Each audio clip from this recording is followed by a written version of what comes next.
तू ही कलंक है, तू ही तो फलक है, तू ही तेरा लक है।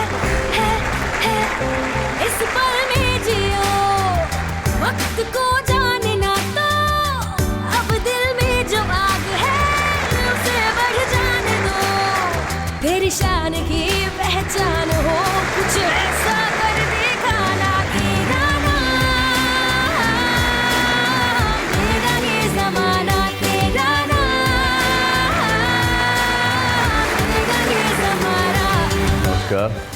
Very pleasantly surprised that PhD Chamber of Commerce has expanded tremendously since the time I knew of the chamber when I became member through my company Rama Associates and SL International in 1982. But thank you very much Khaitan ji and all the managing trustees of the chamber. Naturally, आप में से बहुत से लोग मुझे एक जब छोटा young from struggling days to these times, और कई स्वाभाविक है कि मन में सवाल आते होंगे कि why did I started this kind of a show।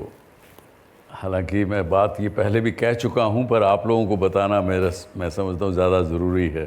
आप लोग में से भी बहुत लोग हैं और हम लोग लगभग सभी लोग अपनी इनकम का कुछ ना कुछ हिस्सा इवन CSR का कानून आने से पहले से ही देते रहे हैं और पीढ़ियों से देते रहे हैं। तो इसी तरह से मैंने जब 2 साल पहले पिताजी से कहा कि मेरी अगली जनरेशन भी लगता है कि चालू रखेगी उस प्रथा को, तो उन्होंने पूछा कि व्हाट अबाउट योर एक्सपीरियंस, तेरा तजुर्बा जो तूने कमाया 50 साल में उसका क्या। मैंने कहा जी वो तो नहीं बांट सका, नहीं उसका भी कुछ सोचना चाहिए कैसे बांटे। तो ये show is nothing but just sharing my experiences. Thank you. तो आज का विषय role of fear in our lifes, और रोल ऑफ फियर जो है, फियर हमारे बिजनेसेस में भी बहुत एक अहम रोल अदा करता है। हम लोगों ने, मुझे नहीं लगता कि कोई भी ऐसा इंसान इस हॉल में ऑडिटोरियम में ऐसा नहीं होगा जिसने कभी ना कभी फियर को फील ना किया हो। So let's see, we have put together a small package also on the issue of fear. हम सबके जीवन में किसी ना किसी बात को लेकर डर बना रहता है। हाँ, इसकी वजह अलग अलग हो सकती है। किसी को समाज में अपनी प्रतिष्ठा खोने का डर है, तो कोई बेवजह भविष्य के बारे में सोच कर डरता है। वास्तव में डर हमारे मन की ही उपज होती है। भविष्य के बारे में कुछ न जानते हुए भी हम अतीत के सहारे खुद की काल्पनिक दुनिया बना लेते हैं, और कहीं न कहीं इस डर की वजह से हम अपना जीवन भी खुलकर नहीं जी पाते। अगर हमें जीवन का अनुभव लेने से ही डर लगने लगे तो वाकई सचेत होने की जरूरत है, और जिंदगी में आगे बढ़ने के लिए डर का डट कर सामना करना जरूरी है। किसी भी नए काम को शुरू करने से पहले और उसे पूरा ना कर पाने का डर हमें कमजोर बनाता है। डर कभी वास्तविक नहीं होता।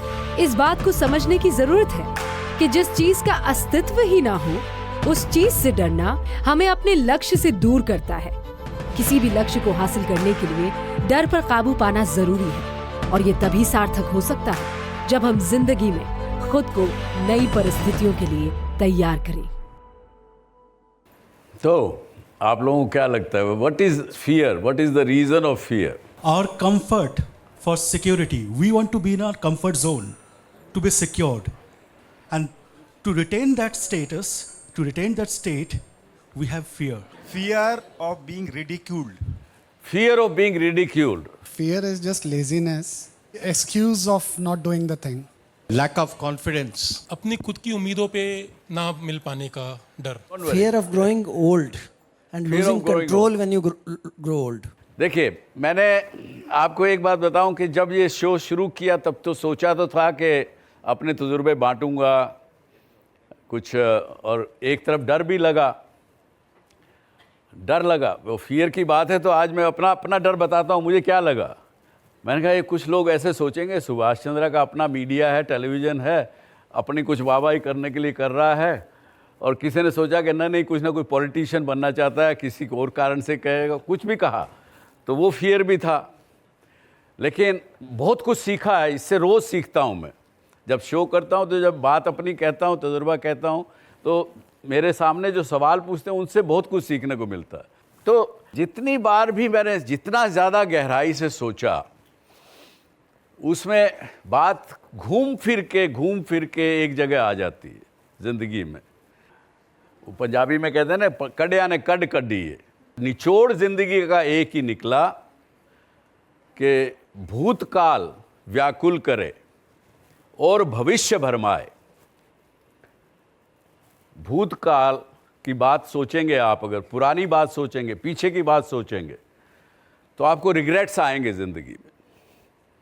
काश मैंने ये ना किया होता, काश मैं ये बिज़नेस नहीं करके ये बिज़नेस किया होता, हाँ, काश मैंने अपना CEO ठीक से चुना होता, यानी भला भला कुछ ना कुछ आपको रिग्रेट्स आएंगे। तो भूतकाल व्याकुल करे, ये मारवाड़ी में बोलते हैं, और या भविष्य भरमाए। भविष्य में एंग्जाइटी क्रिएट होती है। What if it doesn't happen, what if I don't achieve what I am suppose to achieve, what if I get ridiculed as somebody said. तो फ्यूचर जो है, फ्यूचर की जब सोचेंगे तो एंग्जाइटी क्रिएट हो गई। तो भूतकाल व्याकुल करे और भविष्य भरमाए, वर्तमान में जो जिए तो जीना आ जाए। और lack of living in present only gets you fearful, otherwise there is no fear. Fear जिस चीज़ का होगा, जितने लोगों ने जितनी बातें भी कही, उन सबको गिन लीजिए, वो तो जब होगा तब होगा ना।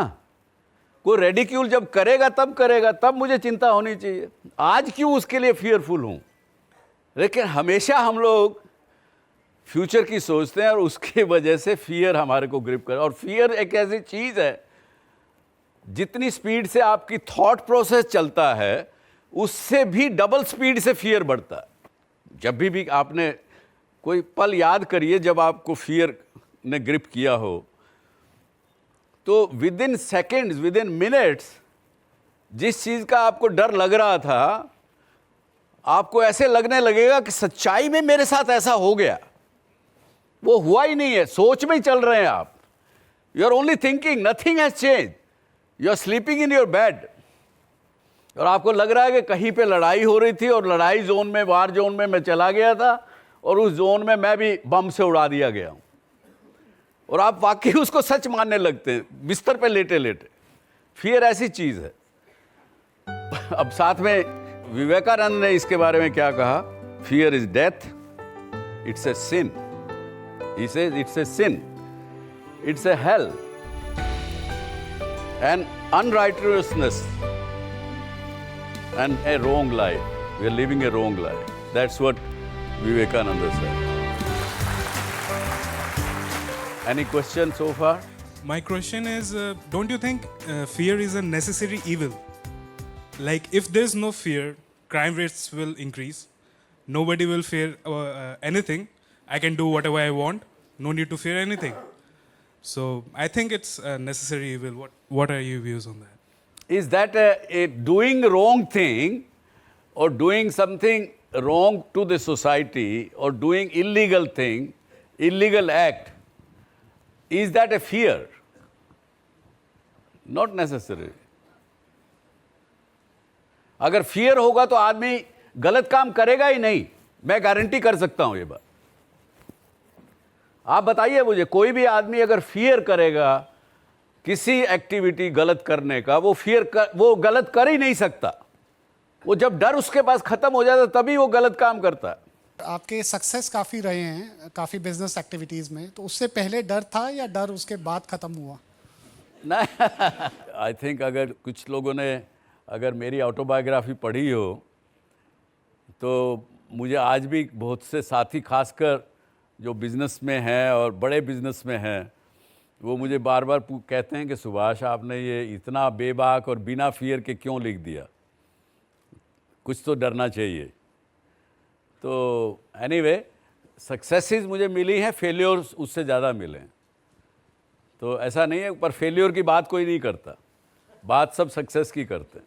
देखिए, आज अगर थोड़ी देर में चर्चा करेंगे इसको आगे, इस चर्चा को आगे बढ़ाएंगे तो हमें पता लगेगा कि किस तरीके से फियर होता है और किस तरीके से फियर से बचा जा सके. Is fear very essential for peak performance? If you have fear, you cannot perform only, let alone the peak.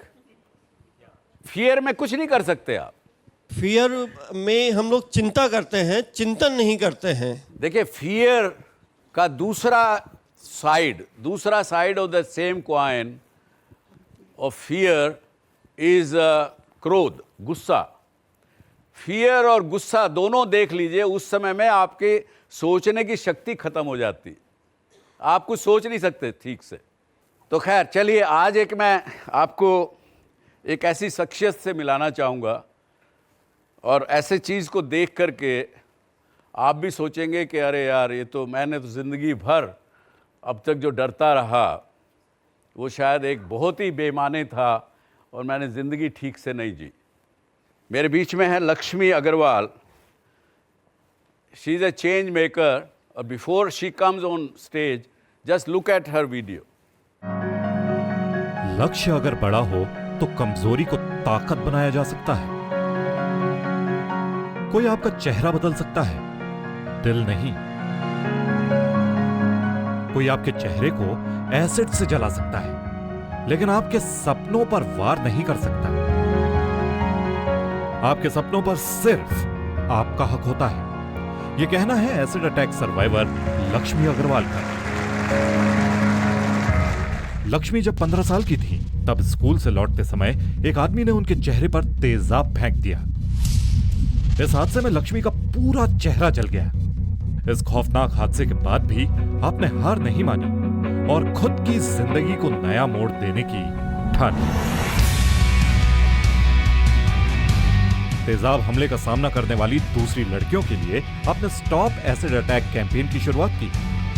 इस अभियान के तहत आपने अपनी जैसी एसिड अटैक सर्वाइवर्स का हौसला बढ़ाया. जो क्राइम हुआ है वो कोई और नहीं, हमारे ही बीच में से निकला हुआ एक इंसान है जिसने हमारे साथ क्राइम किया है. हमारी उसमें कोई गलती नहीं है.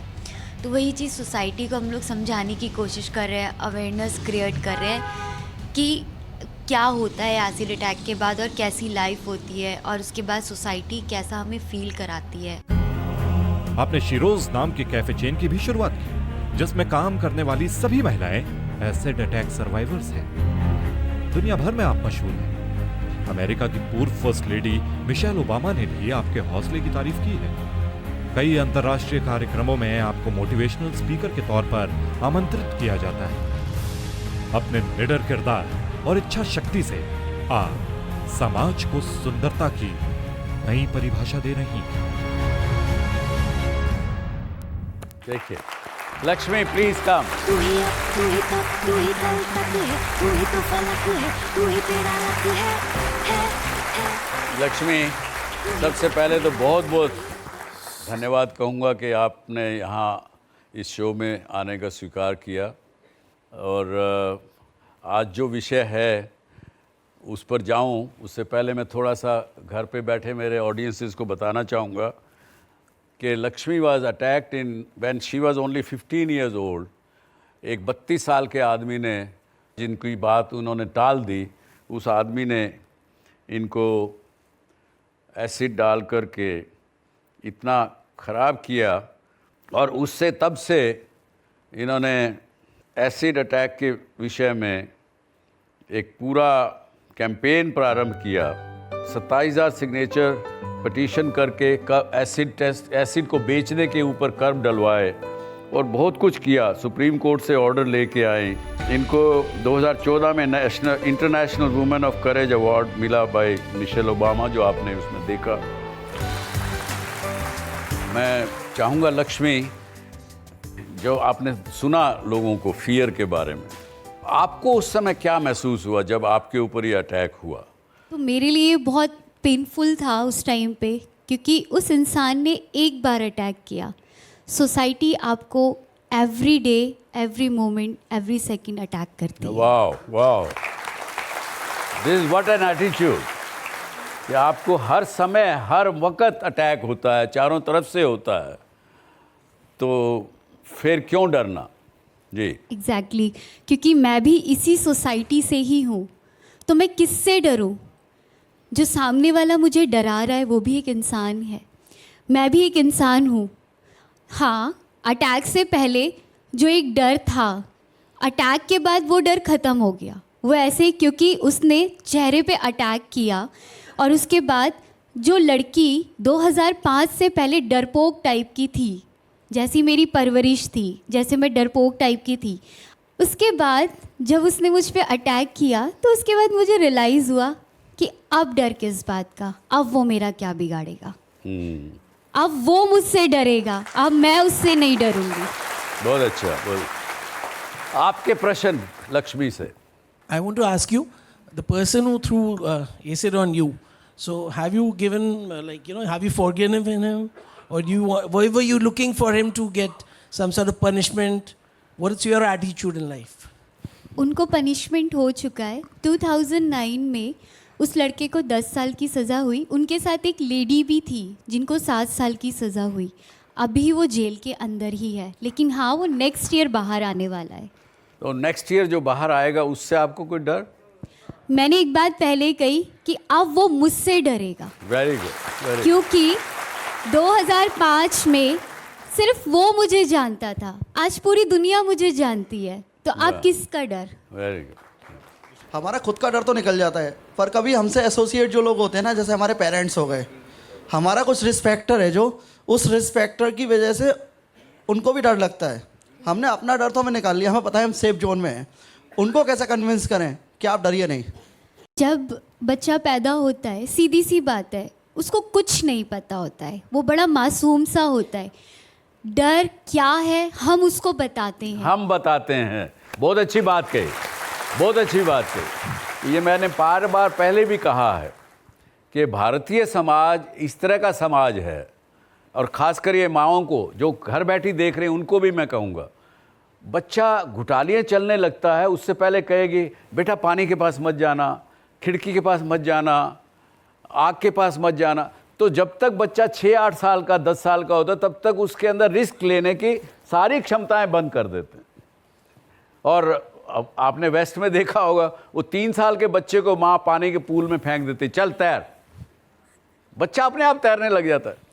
मैं ये पूछना चाहती हूँ कि अब जो कि आप इंस्पिरेशन हो गए हैं बहुत लड़कियों के लिए जिनके ऊपर ये असॉल्ट होता है, तो वो जब आपके पास आती हैं तो उनको लगता है उनकी ज़िंदगी ख़त्म हो गई, उनमें फियर भी है और बहुत दुख है।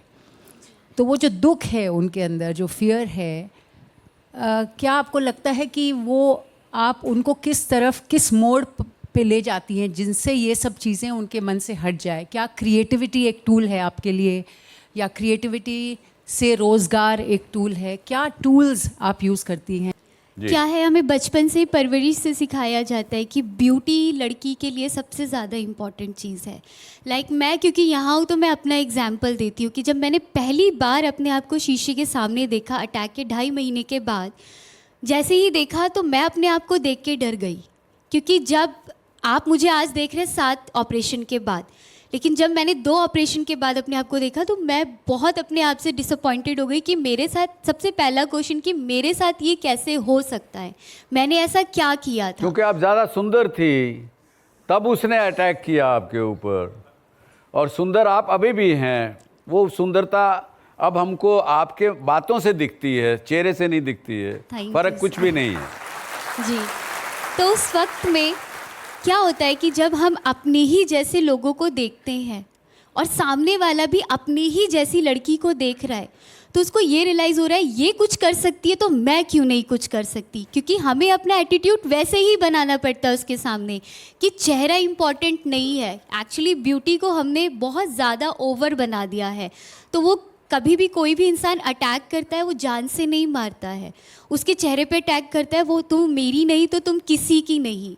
तो वो सारी चीज़ों को हम वापस लेके आते कि अटैक सबसे बड़ी चीज़ नहीं है, जो आपका सपना है उसे पूरा करो, ऑटोमेटिकली ही चीज़ें सही होने लग जाएगी। Very good. लक्ष्मी, मेरा आपसे क्वेश्चन ये था कि आपने बोला कि आपके साथ जब ये सिचुएशन हुई उस दिन आपको ऐसा लगा कि मैं एक बार मरी हूँ और उसके बाद जो है आपने बताया कि सोसाइटी जिस तरीके से आपको हर दिन देखती है, आपको हर दिन ये रियलाइज़ होता है कि एक ड्यू रिस्पेक्ट आपको नहीं मिल रही है। तो मेरा आपसे क्वेश्चन ये है कि आपका सोसाइटी को क्या मैसेज है?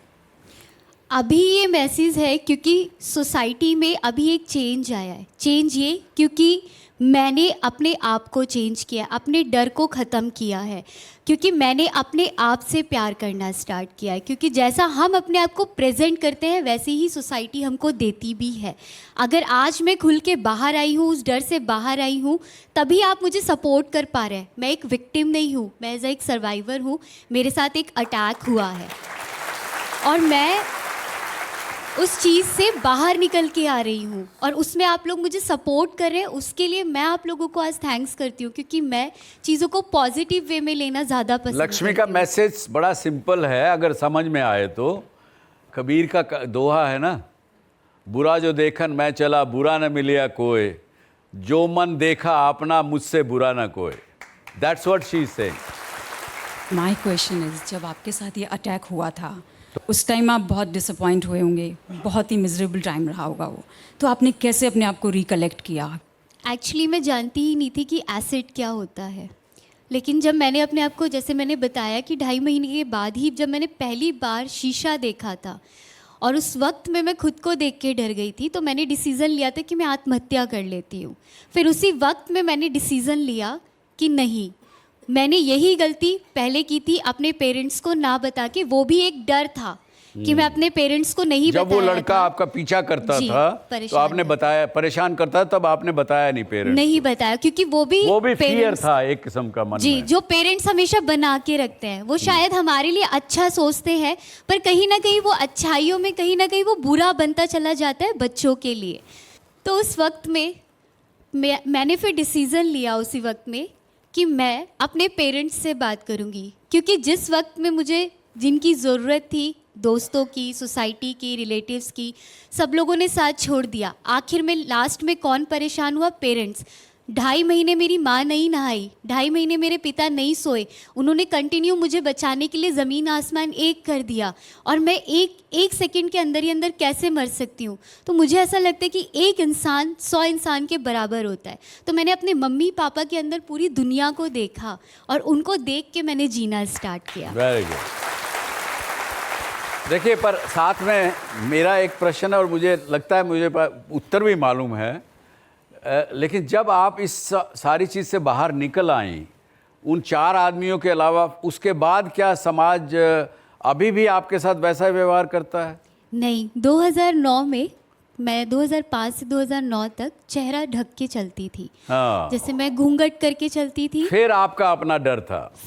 फिर उसके बाद, क्योंकि मुझे सिखाया गया था कि चेहरा बहुत इंपॉर्टेंट होता है, तो मैं उस सोसाइटी के बीच में ऐसे चेहरे के साथ कैसे आ सकती हूँ। हाँ। तब मैंने 2009 में डिसीजन लिया कि मैं अब इस चेहरे को नहीं ढक के चलूंगी। जिसने क्राइम किया वो अपना चेहरा ढक के चले, जिसको मुझसे प्रॉब्लम है वो अपना चेहरा ढक के चले, जिसको दिक्कत है, लोग जिनकी शादियों में जाके बैठ के खाते हैं, लोग तो उनको तक नहीं छोड़ते, उस दुल्हन दूल्हा को नहीं छोड़ते, तो लोग मुझे क्या छोड़ेंगे यार। देखिए क्या बड़ी बात कही है। लोग कहीं नहीं छोड़ते और किसी को नहीं छोड़ते, तो लोग मुझे क्या छोड़ेंगे? कुछ तो लोग कहेंगे, लोगों का काम है कहना। हाँ, एक standing ovation for Lakshmi please. Thank you so much. Thank you very much Lakshmi, thank you very much, thank you. तो हमने देखा कि अल्टीमेटली फियर जो है, it's a product of our minds. It's a product of our minds, it is in our minds. In fact, sometimes impacts our existence also. And due to fear, बहुत सी चीज़ें आपके साथ बुरी होती हैं। लेकिन आगे देखिए, एक और इसी प्रकार के हमारे मोटिवेशनल स्पीकर कहूँगा मैं उनको, जिन्होंने देखिए फियर को किस प्रकार से लताड़ा और किस प्रकार से उन्होंने अपने आप को, आज भी आप समझेंगे, देखिए आप बाद में कहेंगे कि ये क्या इंसान है, काश मुझे भी ऐसा फियरलेस हो सकता। हमारे बीच में अरुण गुप्ता जी, चार्टर्ड अकाउंटेंट है प्रोफेशन से, प्रैक्टिस करते हैं।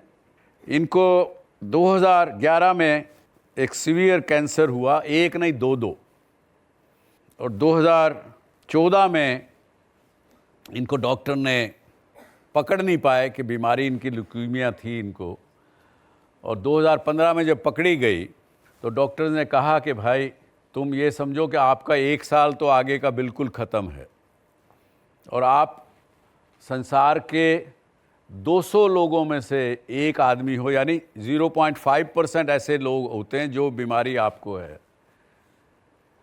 और उस समय इनको नौकरी से भी निकाल दिया गया, और भाई 10% चांस है कि अगर आप 1-2 साल जी सको तो।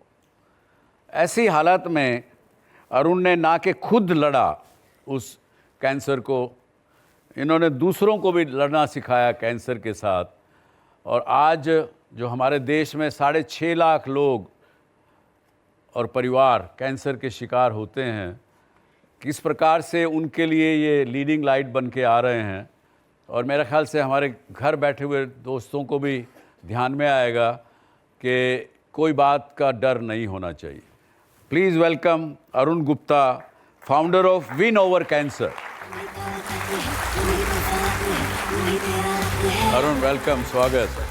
अभी आप एक ये संस्था चला रहे विन ओवर कैंसर। जी सर। क्या है इसके बारे में बताइए हमारे साथ, यहाँ जो बैठे हैं और दर्शक जो घर बैठे हैं।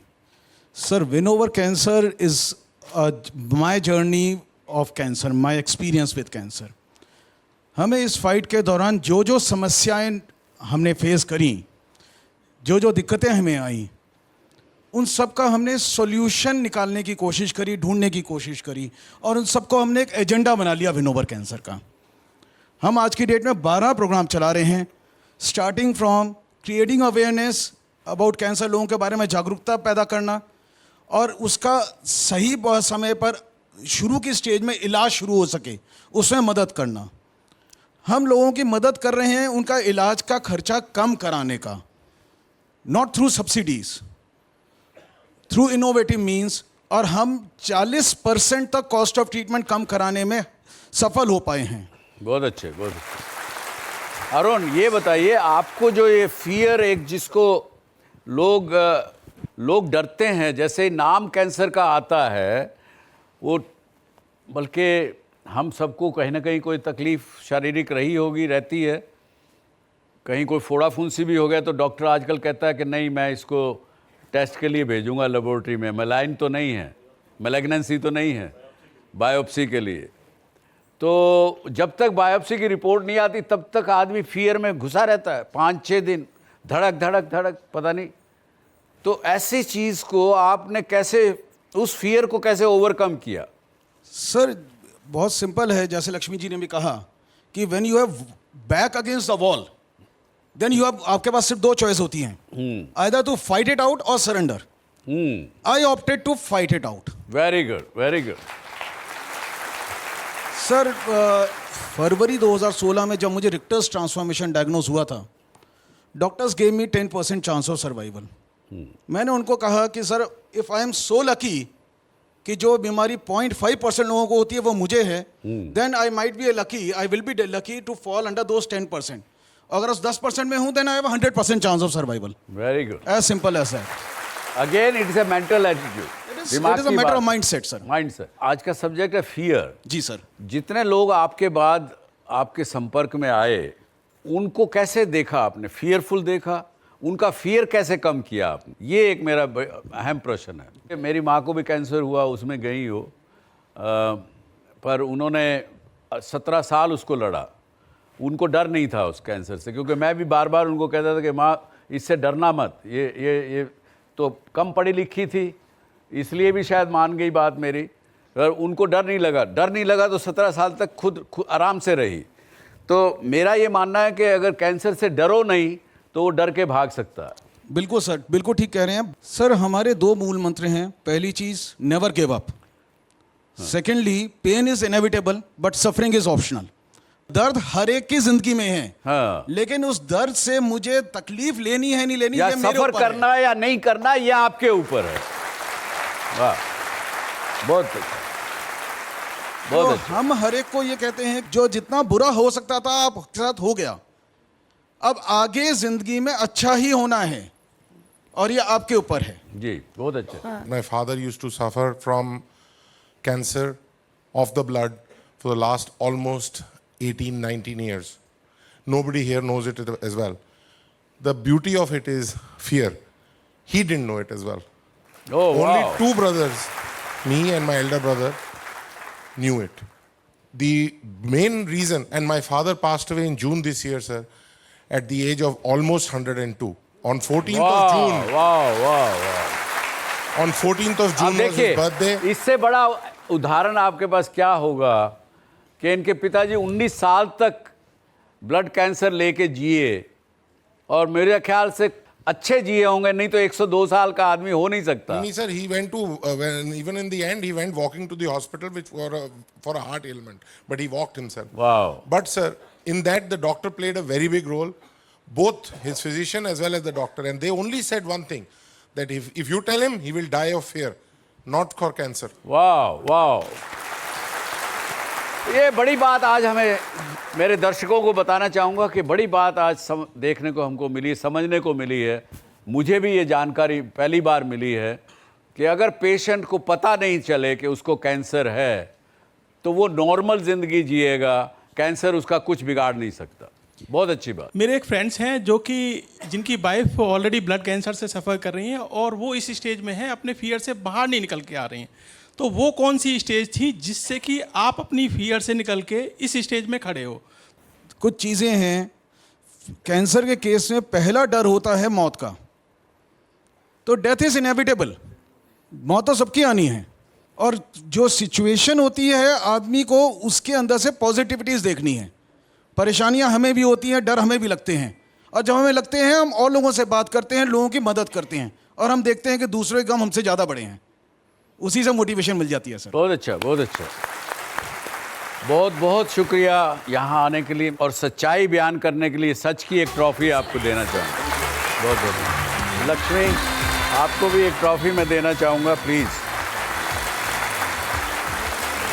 Thank you and be like this.